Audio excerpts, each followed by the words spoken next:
wanaagsan daawadayaal meel kasta aad naga daawanaysaan daafaha caalamka iyo dacalada dunida inteeda kale halkani waa telefishinka caalamiga Xuriya TV xaruntiisa guud ee magaalada Hargeysa waxaana la soo gaaray amiintaan idin soo gudbin jirnay war waxaan idinka inagayga Soomaalida iyo caalamka intiisa kale waxa si wada jira idinku daadihinaya anigu Farduus Faarax Ducaale iyo anigu Xamse Maxamed Axmed qodobada wararkeena ugu doorka roolana waxa kamid ah madaxweynaha Soomaaliland ayaa khudbad sanadeedkiisii ka jeediyay baarlamaanka Soomaaliland maalinta haweenka adduunka oo laga xusay magaalada Hargeysa ra'iisul wasaare ku-xigeenka Soomaaliya ayaa ka duulay madaarka caasimadda Muqdisho si uu uga qayb galo dhageysiga dacwadda Kenya iyo Soomaaliya ee dhinaca badda duqa magaalada Muqdisho oo ka deeriyay faafida xanuunka COVID-19 maxkamadda gobolka Jararna waxa ay xuriyadeedii dib ugu celisay gabadha daawadayaal kuwaasi waxay hayeen qodobadii wararkeena ugu doorka roona haatana ku soo dhawaada qodobadaasi qodobo kale faahfaahsan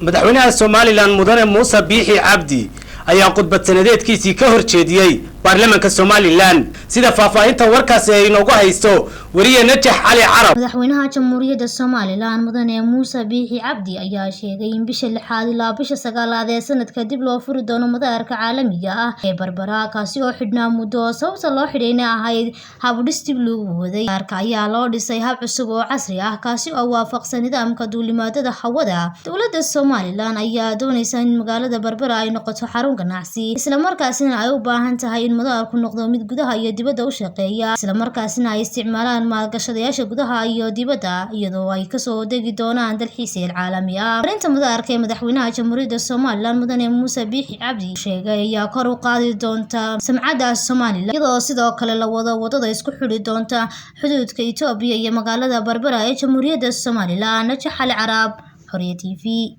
maalinta haweenka adduunka laga xusay magaalada Hargeysa waxaana faahfaahinta warkaasi inoo hayo wariyahana Warsame Cali Warsame wasaaradda shaqo-gelinta iyo arrimaha bulshada ee qoyska iyo ururada maxalliga ah ee Nagaad iyo Now ayaa saaka hotel Garan Hadi ee Hargeysa ka furtay xuska maalinta caalamiga ah ee haweenka oo ay ka qayb galayaan qaybaha kala duwan ee bulshada xuska maalinta caalamiga ah ee adduunka ayaa sanad kasta 8 Maarch laga xusaa dhammaan daafaha adduunka sanadkan waxa xuska halku dhig looga dhigay haweenku waxa ay horseedi karaan mustaqbal loo simeeyahay adduunyadan uu COVID-19 saameeyay ra'iisul wasaare ku-xigeenka Soomaaliya oo ka dhoofay Muqdisho si uu uga qayb galo dacwadda ka dhaxaysa Soomaaliya iyo Kenya sida warbixinta warkaasi inoogu hayo wariye Yaxye Maxamed maanta waxa Muqdisho ka ambabaxay mas'uuliyiinta dawladda federaalka Soomaaliya uga qayb galaya dhageysiga dacwadda arrimaha badda ee u dhaxeeya Kenya iyo Soomaaliya amiinaya ra'iisul wasaare ku-xigeenka Soomaaliya Mahdi Maxamed Guuleed Khadar ayaa saaka ka ambabaxay garoonka diyaaradaha ee Aadan Cadde International Airport oo warbaahinta kula hadlay garoonka diyaaradaha ee Aadan Caddena hadaladiisa waxa kamid ah saaka waxa farxad noo ah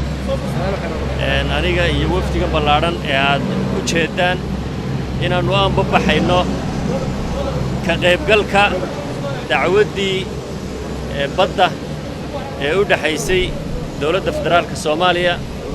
iyo dalka Kenya dacwaddaasoo maraaxiil kala duwan soo martay ilaa 2014 qaybtii hore oo shaqada badankeeda ahayd dhageysiga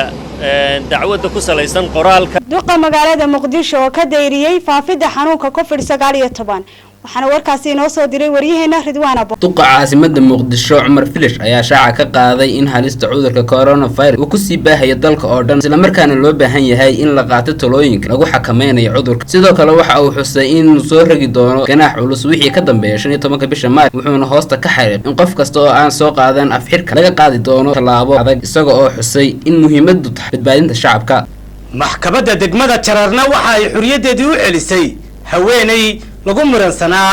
meherkeyga sida warbixintaas uu inoogu soo diray Cabdiraxmaan Saciid maxkamadda gobolka Erar ee dowlad deegaanka Soomaalida ayaa dib xorriyadeedii ugu soo celisay Marwo Malyuun Ibrahim oo lagu soo eedeeyay in iyada oo nin u dhaxday haddana nin kale ay isguursadeen. maxkamadda oo qaraar ka soo saartay xukunka Marwadan ayaa amar ku bixisay in xorriyadeeda loo soo celiyo maadaama ay guurka dambe uu ahaa mid ansaxa isla markaana ay waxba ka jirin doodii ninkii hore u dhaxaysay. guurka qoyskan ayaa baraha bulshada si weyn loogu faaqay. daawadayaal intaas waxaan ku soo gabagabaynaynaa war wixii naga soo gaaray deegaanada ay Soomaalidu degtay iyo caalamka oo dhan. warkuna waxa uu idinka imanayay xarunta telefishinka Xuriya uu ku leeyahay magaalada Hargeysa.